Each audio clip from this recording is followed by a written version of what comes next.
All right. Good morning, good afternoon, good evening, as always. We're going to play catch up here a little bit. So, this is Dan, obviously. And we're going to do a reading for September 7th, which is Proverbs chapters 1 and 2. And these are the stories that are inside there. So, these are the stories in Proverbs 1, and then the benefits of wisdom. Turns out wisdom is a female the more reading you do. Very interesting. And wisdom was there when creation happened in those 7 days. But aside of that, we're going to play catch up. It is actually Saturday, the 13th today. But as I was mentioning yesterday in my morning reading, I have a urge to read Proverbs as well and record it and start doing my evening reading as well. So today's the first day in that, and I'm going to play catch up. So today's actually the 13th, as I mentioned. But what I'm going to do is I'm going to start with 1 and 2 and do a recording for each day and just play catch up and then continue with the evening reading plans of Proverbs. And we'll see if that morphs into anything else different. So what's a little bit different is the evening reading when we're in the Old Testament. It's multiple chapters. So we see the Psalms back in August was 2 or 3 chapters a night. Proverbs is we're going to start with 2, 3. So it might be a little bit longer than the New Testament readings. But we'll get the gist. And we're going to start off with 1 and 2. But I'm going to also read the table of content. Or what? I'm going to read the content. So the author is Solomon, Eger, and Lemuel. I'm not exactly sure how to pronounce that. Lemuel. Lemuel. According to Jewish tradition. When it was written is uncertain, but perhaps right around 960 BC, which is early in Solomon's reign. The content: knowledge is good, but wisdom is even better. Knowledge can help you pass tests and accomplish tasks, but wisdom will guide you through the most important decisions in life.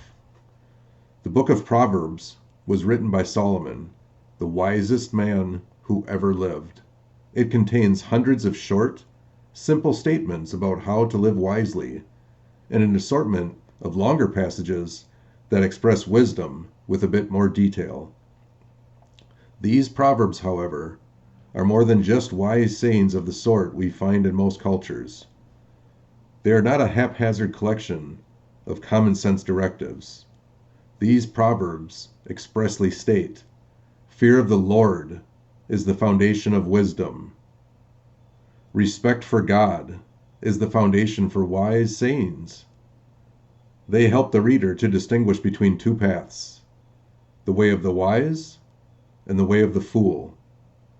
They deal with almost all the major areas of life, including growing up, parenting, social justice, wise speech, work, marriage, sexuality, and money. So we'll get started. Separate tab for Proverbs. So there's the morning reading. Here's the evening reading now. We have the Purpose of Proverbs. These are the Proverbs of Solomon, David's son, king of Israel. Their purpose is to teach people wisdom and discipline, to help them understand the insights of the wise. Their purpose is to teach people to live disciplined and successful lives, to help them do what is right, just, and fair. These proverbs will give insight to the simple, knowledge and discernment to the young. Let all wise listen to these proverbs and become even wiser. Let those with understanding receive guidance by exploring the meaning in these proverbs and parables, the words of the wise and their riddles. Fear of the Lord is the foundation of true knowledge, but fools despise wisdom and discipline. A father's exhortation: acquire wisdom. My child, listen when your father corrects you. Don't neglect your mother's instruction. What you learn from them will crown you with grace and be a chain of honor around your neck. My child, if sinners entice you, turn your back on them. They may say, "Come and join us. Let's hide and kill someone. Just for fun. Let's ambush the innocent. Let's swallow them alive, like the grave. Let's swallow them whole, like those who go down to the pit of death. Think of the great things we'll get. We'll fill our houses with all the stuff we take. Come, throw in your lot with us. We'll all share the loot." My child, don't go along with them. Stay far away from their paths. They rush to commit evil deeds. They hurry to commit murder. If a bird sees a trap being set, it knows to stay away. But these people set an ambush for themselves. They are trying to get themselves killed. Such is the fate of all who are greedy for money. It robs them of life. Wisdom shouts in the streets. Wisdom shouts in the streets. She cries out in the public square. Wisdom is a she. Very interesting. She calls out to the crowds along the main street, to those gathered in front of the city gate. "How long, you simpletons, will you insist on being simple-minded? How long will you mockers relish your mocking? How long will you fools hate knowledge? Come and listen to my counsel. I'll share my heart with you and make you wise. I called you so often, but you wouldn't come. I reached out to you, but you paid no attention. You ignored my advice and rejected the correction I offered. So I will laugh when you are in trouble. So I will mock you when disaster overtakes you. When calamity overtakes you like a storm. When disaster engulfs you like a cyclone, and anguish and distress overwhelm you. When they cry for help, I will not answer. Though they anxiously search for me, they will not find me. For they hated knowledge and chose not to fear the Lord. They rejected my advice and paid no attention when I corrected them. Therefore, they must eat the bitter fruit of living their own way, choking on their own schemes. For simpletons turn away from me to death.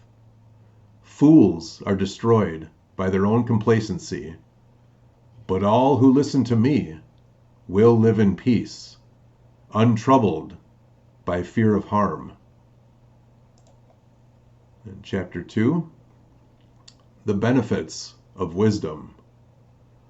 My child, listen to what I say and treasure my commands. Tune your ears to wisdom and concentrate on understanding.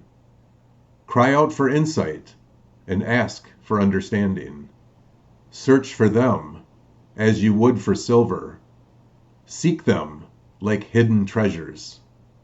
Then you will understand what it means to fear the Lord, and you will gain knowledge of God. For the Lord grants wisdom. From his mouth comes knowledge and understanding. He grants a treasure of common sense to the honest. He is a shield to those who walk with integrity. He guards the path of the just and protects those who are faithful to him. Then you will understand what is right, just, and fair, and you will find the right way to go. For wisdom will enter your heart, and knowledge will fill you with joy. Wise choices will watch over you. Understanding will keep you safe. Wisdom will save you from evil people, and those whose words are twisted. These men turn from the right way to walk down dark paths. They take pleasure in doing wrong, and they enjoy the twisted ways of evil. Their actions are crooked, and their ways are wrong. Wisdom will save you from the immoral woman, from the seductive words of the promiscuous woman. She has abandoned her husband and ignores the covenant she made before God. Entering her house leads to death. It is the road to the grave. The man who visits her is doomed. He will never reach the paths of life. Follow the steps of good men instead, and stay on the paths of righteous. For only the godly will live in the land, and those with integrity will remain in it.